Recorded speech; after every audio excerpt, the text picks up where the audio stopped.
നമസ്കാരം. നിലയോര വിശേഷങ്ങളിലേക്ക് സ്വാഗതം. തൃത്താല ആനക്കരയിൽ മൊബൈൽ ഫോൺ പിടിച്ചുവെച്ചതിന് അധ്യാപകർക്ക് നേരെ വിദ്യാർത്ഥി ഭീഷണിപ്പെടുത്തിയ സംഭവത്തിൽ അന്വേഷണം നടത്താൻ ഉത്തരവിട്ട് വിദ്യാഭ്യാസ വകുപ്പ്. വീഡിയോ സാമൂഹിക മാധ്യമങ്ങളിൽ പ്രചരിച്ച സംഭവം അന്വേഷിച്ച് റിപ്പോർട്ട് നൽകാൻ പൊതുവിദ്യാഭ്യാസ ഡയറക്ടർക്ക് മന്ത്രി നിർദ്ദേശം നൽകിയതിനെ തുടർന്നാണ് നടപടി. വിദ്യാർത്ഥിയുടെ വീഡിയോ പകർത്തി പ്രചരിപ്പിച്ച സംഭവത്തിൽ അധ്യാപകർക്കെതിരെ വിമർശനവുമായി സമൂഹമാധ്യമങ്ങളിൽ ഉൾപ്പെടെ നിരവധി പേർ രംഗത്തെത്തിയിരുന്നു. 18 വയസ്സിൽ താഴെ മാത്രം പ്രായമുള്ള കുട്ടിയുടെ വീഡിയോ പ്രചരിപ്പിച്ചതിലാണ് വിമർശനം ഉയരുന്നത്. കഴിഞ്ഞ വെള്ളിയാഴ്ചയാണ് സംഭവം നടന്നത്. സ്കൂളിൽ മൊബൈൽ ഫോൺ കൊണ്ടുവരരുതെന്ന വിദ്യാർത്ഥികൾക്ക് കർശന നിർദ്ദേശമുണ്ടായിരുന്നു.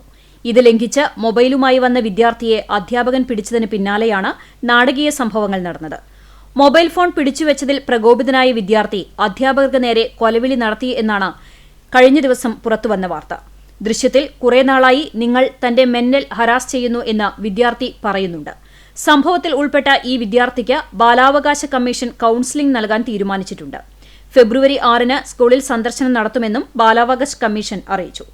സംഭവത്തിൽ വീഡിയോ പുറത്തുവന്ന സാഹചര്യം എന്തെന്ന് വിശദീകരിക്കാനും കുട്ടി ഭീഷണി മുഴക്കാനുണ്ടായ സാഹചര്യം എന്തെന്നറിയാനുമാണ് higher secondary joint director school അധികൃതരിൽ നിന്ന് റിപ്പോർട്ട് ആവശ്യപ്പെട്ടത്. ആനക്കരയിൽ അധ്യാപകനെതിരെ വധഭീഷണി മുഴക്കിയ സംഭവത്തിൽ മാപ്പ് പറയാൻ തയ്യാറാണെന്ന വിദ്യാർത്ഥി ഫോൺ പിടിച്ചെടുത്ത് വഴക്ക് പറഞ്ഞതിന്റെ പെട്ടെന്നുള്ള ദേഷ്യത്തിലാണ് താൻ അങ്ങനെ പെരുമാറിയതെന്നാണ് വിദ്യാർത്ഥിയുടെ വിശദീകരണം. അതേസമയം അധ്യാപകരുടെ പരാതിയിൽ പ്രഥമദൃഷ്ട്യാ കേസെടുക്കാനാവില്ലെന്നാണ് പോലീസിന്റെ നിലപാട്. സ്കൂളിൽ മൊബൈൽ ഫോൺ കൊണ്ടുവരാൻ അനുവാദമില്ലെങ്കിലും അത് ലംഘിച്ച് സ്കൂളിൽ മൊബൈൽ ഫോൺ കൊണ്ടുവന്നതിനെ തുടർന്ന് അധ്യാപകർ ഫോൺ പിടിച്ചുവെക്കുകയായിരുന്നു. തുടർന്ന് പ്രധാന അധ്യാപകന്റെ മുറിയിലേക്ക് വിദ്യാർത്ഥിയെ വിളിപ്പിക്കുകയും അവിടെ വെച്ചാണ് വിദ്യാർത്ഥി അധ്യാപകനെ തീർക്കുമെന്നും കൊല്ലുമെന്നുമുള്ള തരത്തിൽ ഭീഷണി ഉയർത്തി സംസാരിച്ചത്. +1 വിദ്യാർത്ഥി അധ്യാപകനെതിരെ ഭീഷണി മുഴക്കിയ സംഭവത്തിൽ വിശദീകരണവുമായി ആനക്കര സ്കൂൾ പ്രിൻസിപ്പൽ അനിൽകുമാർ മന്ത്രിയുടെ നിർദ്ദേശപ്രകാരം ഹയർ സെക്കൻഡറി ജോയിന്റ് ഡയറക്ടറും ബാലാവകാശ കമ്മീഷനും വിശദീകരണം തേടിയപ്പോഴാണ് പ്രിൻസിപ്പൽ മാധ്യമങ്ങൾക്ക് മുൻപിൽ പ്രതികരണവുമായി രംഗത്ത് വന്നത്. കുട്ടിക്ക് കൌൺസിലിംഗ് അടക്കം നൽകാൻ PTA യോഗം ചേർന്ന് തീരുമാനിച്ചതായും പ്രിൻസിപ്പാൾ പറഞ്ഞു. ദൃശ്യങ്ങൾ പകർത്തിയത് കുട്ടിയുടെ വിദേശത്ത് ജോലി ചെയ്യുന്ന പിതാവിന് അയച്ചു കൊടുക്കാനാണെന്ന് പ്രിൻസിപ്പാൾ പറഞ്ഞു. അത് ഞാൻ സൂചിപ്പിച്ചിട്ടുണ്ട്. അതായത് അസാധാരണമായ ഒരു പ്രതികരണമാണ് കുട്ടിയിൽ നിന്നുണ്ടായത്. ഈ കുട്ടിയെ എല്ലായ്പ്പോഴും ചേർത്ത് പിടിക്കുന്ന ഒരാളാണ് ഞാൻ. കുട്ടി ഇവിടെ ചേർന്ന ദിവസം ഈ കുട്ടിയെ ഞാൻ ക്ലാസ് ടീച്ചറെ കൊണ്ട് ഏൽപ്പിച്ചത് ഇങ്ങനെ ഒരു കുട്ടി വന്നിട്ടുണ്ട്. ആ കുട്ടിയെ കാരണം ആ കുട്ടിയിൽ ചെറിയ സ്വഭാവ പ്രശ്നങ്ങളുണ്ടെന്ന് എനിക്കറിയാം. ഒരു കുട്ടി എന്ന നിലയ്ക്ക് അപ്പോൾ ഞാൻ ക്ലാസ് ടീച്ചറെ അങ്ങനെയാണ് ഏൽപ്പിച്ചു കൊടുത്തിട്ടുണ്ടായിരുന്നത്. അപ്പോൾ എപ്പോഴും നമ്മൾ ആ കുട്ടിയുടെ നല്ല സ്വഭാവം ഉണ്ടാകാൻ വേണ്ടി പരിശ്രമിച്ചിട്ടുണ്ട്. വല്ലാത്തൊരു പ്രകടനം കണ്ടപ്പോൾ അവിടെ ഉണ്ടായിരുന്ന അധ്യാപകൻ എന്നോട് കുട്ടിക്കാർ സംസാരിക്കുന്നത് കണ്ടപ്പോൾ അവിടെ ഉണ്ടായിരുന്ന അധ്യാപകന് ഇത് ഇങ്ങനെ എന്താ കുട്ടി എന്നുള്ളത് അറിയാൻ വേണ്ടി മാത്രം ഒരു വീഡിയോ എടുത്തു. ഇദ്ദേഹമടക്കം 2 പേർക്ക് മാത്രമാണ് വീഡിയോ അയച്ചു കൊടുത്തത്. സ്കൂളിന്റെ ഭാഗത്തുനിന്ന് വീഡിയോ ചോർന്നിട്ടില്ല. കുട്ടിയുടെ അച്ഛൻ കുട്ടിയുടെ അമ്മയ്ക്ക് വീഡിയോ അയച്ചു കൊടുത്തതായാണ് മനസ്സിലാക്കുന്നത്. അതിൽ താൻ കൂടുതൽ ആരോപണം ഉന്നയിക്കുന്നില്ലെന്നും പ്രിൻസിപ്പാൾ പറഞ്ഞു. എൻ്റെ SMC ചെയർമാനോടും PTA പ്രസിഡന്റിനോട് പറഞ്ഞു. ഇവരെ രണ്ടാളും മാത്രമല്ല, PTA പ്രസിഡന്റിനെ കാണിച്ചിട്ട് SMC ചെയർമാനെ മാത്രം കാണിച്ചു. അപ്പോൾ SMC ചെയർമാൻ പറഞ്ഞു ഈ കുട്ടിയുടെ രക്ഷിതാവ് അച്ഛൻ വിദേശത്താണ്. അദ്ദേഹം SMC ചെയർമാൻ്റെ സുഹൃത്താണ്. അദ്ദേഹത്തോട് പറയാം, ഈ വിവരങ്ങളൊക്കെ പറയാം, ഒരു തെളിവല്ല, അദ്ദേഹം കാണട്ടെ എന്നിട്ട് അഭിപ്രായം മനസ്സിലാക്കുന്നത്. ഈ കുട്ടിയുടെ രക്ഷിതാവ് ദേഷ്യപ്പെട്ടുകൊണ്ട് കുട്ടിയുടെ അമ്മയ്ക്ക് വിദേശത്തുള്ള രക്ഷിതാവ് അമ്മയ്ക്ക് അയച്ചു കൊടുത്തു. വിദ്യാർത്ഥി നേരത്തെയും പ്രശ്നങ്ങൾ ഉണ്ടാക്കിയിരുന്നുവെന്നും കുട്ടിയുടെ പെരുമാറ്റത്തിൽ പ്രശ്നങ്ങളുണ്ടെന്നും പ്രിൻസിപ്പാൾ ആരോപിക്കുന്നു. മുൻപ് പ്രശ്നങ്ങൾ ഉണ്ടാക്കിയപ്പോഴെല്ലാം കുട്ടിയെ ചേർത്ത് നിർത്തുന്ന നിലപാടാണ് തങ്ങൾ സ്വീകരിച്ചത്. സംഭവത്തിൽ വിദ്യാർത്ഥി മാപ്പ് പറഞ്ഞതായും തൃത്താല പോലീസ് സ്റ്റേഷനിലെത്തി ഒത്തുതീർന്നതായും പ്രിൻസിപ്പാൾ വ്യക്തമാക്കി. ഹയർ സെക്കൻഡറി ജോയിന്റ് ഡയറക്ടർക്ക് വിശദീകരണം നൽകുമെന്നും അദ്ദേഹം പറഞ്ഞു. അത് വീഡിയോ പ്രചരിപ്പിച്ചതിൽ സ്ഥാപനത്തിനോ സ്ഥാപനമധികാരിനോ എനിക്കോ എൻ്റെ അധ്യാപകർക്കോ ഇവിടുത്തെ ഉത്തരവാദിത്തപ്പെട്ട ആൾക്കാർക്കോ യാതൊരു പങ്കുമില്ല. നമ്മൾ ആരും ചെയ്തിട്ടില്ല. അത് അങ്ങനെ പറയാൻ പറ്റില്ല. ചെറിയ പെരുമാറ്റ പ്രശ്നങ്ങളുള്ള കുട്ടിയാണ്. അങ്ങനെ എല്ലാവരും ഒരുപോലെ പലതരത്തിലുള്ള കുട്ടികളുണ്ട്. പഠിക്കാൻ പ്രയാസമുള്ള കുട്ടികളുണ്ട്. പഠിക്കാൻ കുറച്ച് പ്രയാസമുള്ള കുട്ടിയാണ്. അപ്പം സ്വാഭാവികമായിട്ടുണ്ടാവുന്ന പ്രശ്നങ്ങളുണ്ട്. ക്ലാസ് ടീച്ചറും മറ്റു അധ്യാപകരും എന്നോട് പറയാറുണ്ട്. ഞാൻ അതിൽ ഇടപെടാറുണ്ട്, കറക്റ്റ് ചെയ്യാൻ ശ്രമിക്കാറുണ്ട്. പലപ്പോഴും വളരെ സൗഹാർദ്ദപരമായിട്ട് തന്നെയാണ് എന്നോട് പെരുമാറുന്നത്. അപ്പോൾ ആ സമയത്ത് ഇന്നത്തെ കാലത്ത് എൻ്റെ പല രക്ഷിതാക്കളും വിളിച്ച് പറയാറുണ്ട്, സാറ് വീട്ടിൽ വന്നാൽ ഉടനെ കുട്ടി മൊബൈൽ ഫോൺ എടുത്ത് മേലെ അപ്സ്റ്റെയറിൽ പോയിരിക്കുന്നു, ഒന്ന് ഉപദേശിക്കൂ. പലരോടും പറയാം, പല കുട്ടികളോടും ഞാൻ വിളിച്ച് പറയാൻ അങ്ങനെ ചെയ്യരുത്, രക്ഷിതാവ് പറഞ്ഞ് കേൾക്കണം. ഇതുപോലെ തന്നെയാണ് ആ കുട്ടിയുടെ കാര്യത്തിലുണ്ടായത്. വല്ലപ്പുഴയിൽ നിയന്ത്രണം വിട്ട കാർ കടകളിലേക്ക് ഇടിച്ചു കയറിയ അപകടം. ആളപായമില്ല. ബുധനാഴ്ച പുലർച്ചെയായിരുന്നു അപകടം. വല്ലപ്പുഴ യാർത്ത് നിയന്ത്രണം വിട്ട കാർ കടകളിലേക്ക് ഇടിച്ചു കയറി അപകടം. ആളപായമില്ല. 3 കടകൾക്ക് നാശനഷ്ടം സംഭവിച്ചു. ഒരു ടെക്സ്റ്റൈൽസും ഒരു ചെരുപ്പ് കടയും ഒരു ലോട്ടറി കടയുമാണ് തകർന്നത്. ലോട്ടറി കട പൂർണ്ണമായും തകർന്ന സ്ഥിതിയിലാണ്. ബുധനാഴ്ച പുലർച്ചെ 3 മണിയോടെയായിരുന്നു അപകടം. മംഗലാപുരത്ത് നിന്നും തൃശൂരിലേക്ക് പോകുകയായിരുന്ന കാറാണ് അപകടത്തിൽപ്പെട്ടത്. മംഗലാപുരം സ്വദേശികളായ 2 പേരാണ് കാറിൽ ഉണ്ടായിരുന്നത്. ഇവർക്ക് പരിക്ക് പറ്റിയില്ല. വിവാഹാവശ്യത്തിനായി പോകുകയായിരുന്നു എന്നാണ് ഇവർ പറഞ്ഞത്. നിയന്ത്രണം വിട്ട കാർ കടകളിലേക്ക് ഇടിച്ചു കയറുകയായിരുന്നു.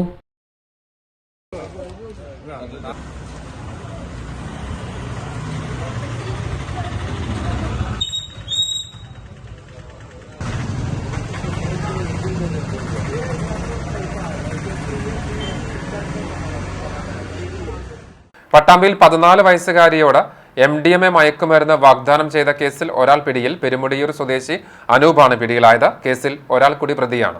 14 വയസ്സുള്ള വിദ്യാർത്ഥിനിയോടെ കഞ്ചാവും MDMAയും വേണോ എന്ന് ചോദിച്ച സംഭവത്തിലാണ് ഒരാളെ പട്ടാമ്പി പോലീസ് അറസ്റ്റ് ചെയ്തിരിക്കുന്നത്. പട്ടാമ്പി പെരുമുടിയൂർ തെക്കുംപുറം കുറുപ്പന്മാരിൽ അനൂപിനെയാണ് പട്ടാമ്പി പോലീസ് അറസ്റ്റ് ചെയ്തത്. കഴിഞ്ഞ ദിവസം പട്ടാമ്പി ലിബർട്ടി സ്ട്രീറ്റിൽ ബൈപ്പാസ് റോഡിൽ വെച്ചാണ് 14 വയസ്സുള്ള വിദ്യാർത്ഥിയോട് ബുള്ളറ്റിൽ വന്ന 2 പേർ കഞ്ചാവും MDMAയും വേണോ എന്ന് ചോദിച്ചത്. വിദ്യാർത്ഥിനിയുടെ ഇൻസ്റ്റഗ്രാം ID വാങ്ങിയ പ്രതികൾ പിന്നീട് ഇതുവഴിയും മയക്കുമരുന്ന് വേണോ എന്ന് ചോദിക്കുകയും ചെയ്ത സംഭവം ഉണ്ടായിട്ടുണ്ട്. വിദ്യാർത്ഥിനിയുടെ പിതാവ് പോലീസിൽ പരാതി നൽകുകയായിരുന്നു. വിദ്യാർത്ഥിനിയുടെ മൊഴി രേഖപ്പെടുത്തിയ ശേഷമാണ് പോലീസ് പോക്സോ ഉൾപ്പെടെയുള്ള വിവിധ വകുപ്പുകൾ പ്രകാരം കേസ് രജിസ്റ്റർ ചെയ്തിരിക്കുന്നത്. കേസിലെ 1-ാം പ്രതിയായ അനൂപിനെ അറസ്റ്റ് ചെയ്തു. കേസിൽ ഒരാൾ കൂടി പിടിയിലാകാനുണ്ടെന്ന് പോലീസ് പറഞ്ഞു. Pattambi police station inspector PK Padmarajan, SI Manikandan എന്നിവരുടെ നേതൃത്വത്തിലുള്ള സംഘമാണ് പ്രതിയെ കസ്റ്റഡിയിലെടുത്തത്. തുടർന്ന് കോടതിയിൽ ഹാജരാക്കി റിമാൻഡ് ചെയ്തു. കേസിൽ ഉൾപ്പെട്ട 2 പേരും നിരവധി കേസുകളിലെ പ്രതികളാണെന്നും മുൻ കേസുകളിലെ ജാമ്യം റദ്ദു ചെയ്ത് ഉൾപ്പെടെയുള്ള കർശന നടപടികൾ സ്വീകരിക്കുമെന്നും പോലീസ് അറിയിച്ചു. കക്കാട്ടിരിയിൽ കാറിന് തീപിടിച്ചു. കക്കാട്ടിരി നേർച്ച കാണാനെത്തിയ കുടുംബം സഞ്ചരിച്ച കാറാണ് അഗ്നിക്കിരയായത്. കാറിൽ നിന്ന് പുക ഉയർന്നത് കണ്ടതോടെ യാത്രക്കാർ പുറത്തിറങ്ങിയതിനാൽ ആളപായം ഒഴിവായി. കക്കാട്ടിരി സ്വദേശിയുടെ ഹ്യൂണ്ടായി വെന്യൂ കാറാണ് കത്തിയത്. നാട്ടുകാരുടെ നേതൃത്വത്തിൽ തീയണച്ചു. ചൊവ്വാഴ്ച രാത്രി 9 മണിയോടെയായിരുന്നു സംഭവം. സംസ്ഥാനത്തെ ഒരു വിഭാഗം ജീവനക്കാരുടെയും അധ്യാപകരുടെയും പണിമുടക്ക് മേഖലയിൽ പൂർണ്ണം. സർക്കാർ ഓഫീസുകളുടെ പ്രവർത്തനത്തെ പണിമുടക്ക് ബാധിച്ചു. പട്ടാമ്പി താലൂക്കിലെ മിക്ക വില്ലേജ് ഓഫീസുകളും അടഞ്ഞുകിടന്നു. പണിമുടക്കിയ ജീവനക്കാർ താലൂക്ക് ആസ്ഥാനത്ത് പ്രകടനവും നടത്തി.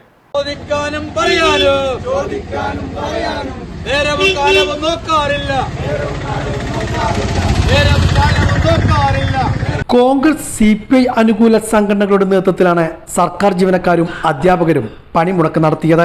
കോൺഗ്രസിന്റെ നേതൃത്വത്തിലുള്ള സ്റ്റേറ്റ് എംപ്ലോയീസ് ആൻഡ് ടീച്ചേഴ്സ് ഓർഗനൈസേഷനും CPIയുടെ സർവീസ് സംഘടനയായ ജോയിന്റ് കൗൺസിലുമാണ് പണിമുടക്ക് പ്രഖ്യാപിച്ചിരുന്നത്. പണിമുടക്ക് സംസ്ഥാനത്ത് പൂർണ്ണമാണ്. പട്ടാമ്പി മേഖലയിലും പണിമുടക്ക് പൂർണ്ണമായിരുന്നു. പട്ടാമ്പി മേഖലയിലെ വില്ലേജ് ഓഫീസുകൾ അടഞ്ഞുകിടന്നു. താലൂക്ക് ഓഫീസിലും ഹാജർ നില നന്നേ കുറവായിരുന്നു. പങ്കാളിത്ത പെൻഷൻ പദ്ധതി പിൻവലിക്കുക, ശമ്പള പരിഷ്കരണ DA കുടിശ്ശികൾ അനുവദിക്കുക, മെഡിസെപ് പദ്ധതിയിലെ അപാകത പരിഹരിക്കുക തുടങ്ങി നിരവധി ആവശ്യങ്ങൾ ഉന്നയിച്ചുകൊണ്ടായിരുന്നു സമരം. പണിമുടക്കിയ ജീവനക്കാർ പട്ടാമ്പി ജോയിന്റ് കൗൺസിലിന്റെ നേതൃത്വത്തിലുള്ള അധ്യാപക സർവീസ് സംഘടനാ സമരസമിതിയുടെ നേതൃത്വത്തിൽ പ്രകടനം നടത്തി. തുടർന്ന് വിശദീകരണ യോഗവും ഉണ്ടായിരുന്നു. ജോയിന്റ് കൗൺസിൽ സംസ്ഥാന കൗൺസിൽ അംഗം K രാജൻ, മേഖലാ secretary V Manikandan, vice president KK Sundaran എന്നിവർ പങ്കെടുത്ത് സംസാരിച്ചു. പ്രകടനത്തിന് CP Jayesh, VP Jubair, SV Aneesh, T Sunitha, Jacob Stephen, Samraj, A Aswathy, Divyalakshmi, MK Sulekha എന്നിവർ നേതൃത്വം നൽകി. പട്ടാമ്പി പടിഞ്ഞാറേ മഠം ശ്രീ ഗുരുവായൂരപ്പൻ ക്ഷേത്രത്തിലെ ഉത്സവം ആറാട്ടോടുകൂടി സമാപിച്ചു.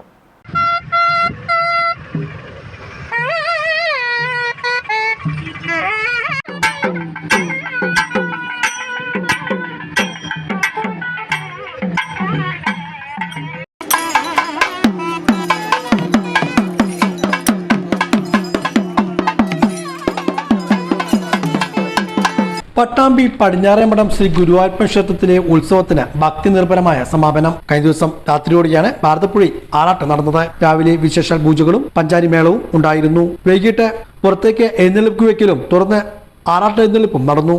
ഭാരതപ്പുഴയിലെ ആറാട്ട് കടവിലായിരുന്നു ആറാട്ട്. തുടർന്ന് തിരിച്ചെഴുന്നള്ളിപ്പും നടന്നു. നിരവധി ഭക്തജനങ്ങൾ ചടങ്ങുകളിൽ പങ്കെടുത്തു.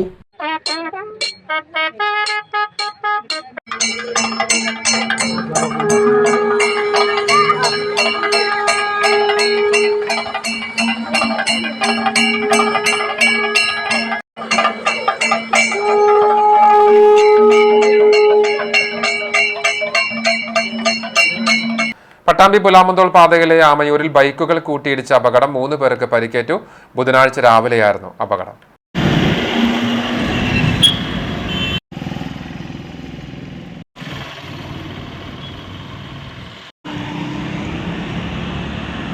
പട്ടാമ്പി പുലാമന്തോൾ പാതയിലെ ആമയൂരിൽ ബുധനാഴ്ച രാവിലെയാണ് ബൈക്കും സ്കൂട്ടറും കൂട്ടിയിടിച്ച് അപകടമുണ്ടായത്. അപകടത്തിൽ ഇരുചക്രവാഹനങ്ങളിലെ യാത്രക്കാരായ 3 പേർക്ക് പരിക്ക് പറ്റി. ആമൂർ സ്വദേശി ജംഷീർ, മലപ്പുറം സ്വദേശികളായ ഷിന്നുകുമാർ, ദിവ്യ എന്നിവർക്കാണ് പരിക്ക് പറ്റിയത്. ജംഷീറിനെ പെരിന്തൽമണ്ണയിലെ സ്വകാര്യ ആശുപത്രിയിലും മറ്റു 2 പേരെ പട്ടാമ്പിയിലെ സ്വകാര്യ ആശുപത്രിയിലും പ്രവേശിപ്പിച്ചു.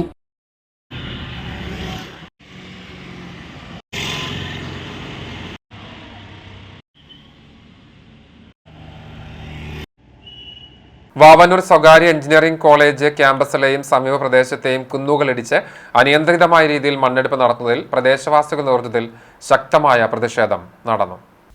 മൈനിംഗ് ആൻഡ് ജിയോളജി, റവന്യൂ വകുപ്പുകളുടെ അനുമതിയോടെ പ്രദേശത്തെ 2.5 ഏക്കർ ഭൂമിയിൽ നിന്ന് വൻതോതിൽ മണ്ണെടുപ്പ് നടത്തുന്നതോടെ വലിയ പാരിസ്ഥിതിക പ്രത്യാഘാതമാണ് ഉണ്ടാകാൻ പോകുന്നതെന്ന ഭീതിയിലാണ് നാട്ടുകാർ. 40 മുതൽ 60 ടൺ വരെ ശേഷിയുള്ള വലിയ ടോറസുകളിൽ കഴിഞ്ഞ 2 ദിവസങ്ങളിലായി വൻതോതിൽ മണ്ണ് കടത്തി കൊണ്ടുപോകുന്ന സംഭവം ശ്രദ്ധയിൽപ്പെട്ടപ്പോൾ റവന്യൂ അധികാരികളോട് ഈ വിഷയത്തെക്കുറിച്ച് സംസാരിച്ചെന്നും സർക്കാർ വകുപ്പുകളുടെ അനുമതിയോടെയാണ് മണ്ണെടുപ്പ് നടക്കുന്നത് എന്നാണ് ഇവർ വ്യക്തമാക്കിയതെന്നും DCC general secretary P Madhavadas പറഞ്ഞു. കോളേജിലേക്കുള്ള വീതി കുറഞ്ഞ റോഡിലൂടെ കൂറ്റൻ ഭാരവാഹനങ്ങൾ തലങ്ങും വിലങ്ങും സഞ്ചരിക്കുന്നത് ജനങ്ങൾക്ക് പ്രയാസമാണ് സൃഷ്ടിക്കുന്നത്. മണ്ണെടുപ്പ് നടത്തുന്ന കുന്നിന്റെ ചെരുവിൽ താമസിക്കുന്ന 100 കണക്കിന് ആളുകളുടെ ജീവനും സുരക്ഷിതത്വവും ഇല്ലെന്നും ഇവർ പറഞ്ഞു. നാഗലശ്ശേരി ഗ്രാമപഞ്ചായത്ത് വൈസ് പ്രസിഡന്റ് ഷാഹിദ റിയാസ്, ഗ്രാമപഞ്ചായത്ത് അംഗങ്ങളായ EV അസീബ് റഹ്മാൻ, സലീം പെരിങ്ങോട് ഉൾപ്പെടെയുള്ള നാട്ടുകാരുടെ നേതൃത്വത്തിൽ മണ്ണെടുപ്പ് നിർത്തിവെക്കണമെന്നാവശ്യപ്പെട്ട് പഞ്ചായത്ത് അധികൃതരെയും കോളേജ് മാനേജ്മെന്റ് കമ്മിറ്റിയുടെ ഭാരവാഹികളെയും കണ്ട് നാട്ടുകാർ പ്രതിഷേധമറിയിച്ചു. ശക്തമായ ജനകീയ പ്രതിഷേധം ഉയർന്നതോടെ താൽക്കാലികമായി മണ്ണെടുപ്പ് നിർത്തിവെച്ചു.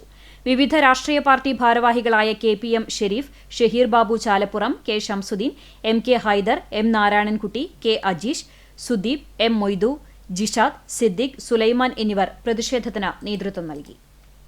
നെല്ലിക്കുളങ്ങര ഭഗവതി ക്ഷേത്രത്തിലെ പുരാഘോഷം ഭക്തിനിർഭരമായ ചടങ്ങുകളോടെ ആഘോഷിച്ചു. രാവിലെ വിശേഷാൽ പൂജകൾ നടന്നു. ഉച്ചയ്ക്ക് 1:30 കട്ടിൽമാടം സെന്ററിൽ നിന്ന് താള മേളങ്ങളോടുകൂടിയുള്ള പൂരം വരവ് ഉണ്ടായി. വൈകിട്ട് 5 വിവിധ ആഘോഷ കമ്മിറ്റികളുടെ പൂരം വരവ്, 6 മേളം, 6:30 മദ്ദളകേളി, രാത്രി 8 തായമ്പക എന്നിവയ്ക്ക് ശേഷം നൃത്തനൃത്യങ്ങൾ അരങ്ങേറി.